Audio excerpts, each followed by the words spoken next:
మనం ఎంతగానో ఎదురు చూస్తున్న 'కల్కి' ట్రైలర్ రానే వచ్చింది. ట్రైలర్ చూసాక నా ఒపీనియన్ భయ్యా ఇచ్చి పడేశాడు భయ్యా నాగశ్విన్. సినిమా టేకింగ్ కానీ, ఆ విఎఫ్ఎక్స్ కానీ, ఆ స్టోరీ ఎలివేషన్ సీన్స్ కానీ వామ్మో! అస్సలు ఎక్స్పెక్ట్ చేయలేదు భయ్యా. ట్రైలర్ అసలు ఓపెనింగే ఫ్యూచరిస్టిక్ కాస్ట్ నుండి ఓపెన్ అవుద్ది భయ్యా. ఆ ట్రైలర్లో రాజేంద్రరావు ప్రసాద్ గారు, మరి బ్రహ్మానందం గారు వారి విజువల్స్ ఓని అమ్మ చాలా గట్టిగా ఉన్నాయి భయ్యా.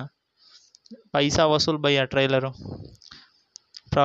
మెయిన్ మూవీలోకి వచ్చేసి ప్రభాస్ గారి బాడీ లాంగ్వేజు, మేక్ ఓవరు, ఆ డైలాగ్ డెలివరీ అదైతే వేరే లెవెల్ భయ్యా. సినిమాకి ప్రాణం పోసింది మాత్రం బీజిఎం భయ్యా. ఒప్పుకున్నా ఒప్పుకపోయినా బీజిఎం మాత్రం టాపు.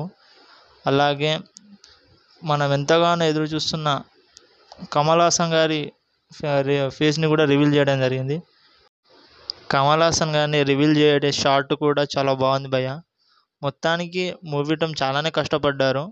దాదాపు 4 ఇయర్స్ నుండి సినిమా షూటింగ్ జరుగుతుందంటే మనం కూడా అర్థం చేసుకోవాల్సిందే. సినిమాలో కంటెంట్ కూడా ఉంది. అలాగే చాలా పెద్ద స్టార్ కాస్ట్ ఉంది భయ్యా. రాజేంద్ర ప్రసాద్ రావు గారు, బ్రహ్మానందం గారు, దిశా పటాని, ప్రభాస్ గారు, మళ్ళీ దీపికా పదుకొనె గారు, దుల్కర్ సల్మాన్. కాకపోతే దీంట్లో వాళ్ళని చూపించడం జరగలేదు. మేబీ మూవీలో మనకి ఏదైనా ట్విస్ట్ లాంటివి ప్లాన్ చేసి చూపించే అవకాశాలు కూడా చాలా ఎక్కువగానే ఉన్నాయి. అలాగే విఎఫ్ఎక్స్ అంటారా చాలా బాగుంది. చాలా నీట్ అండ్ క్లీన్గా ఉంది భయ్యా.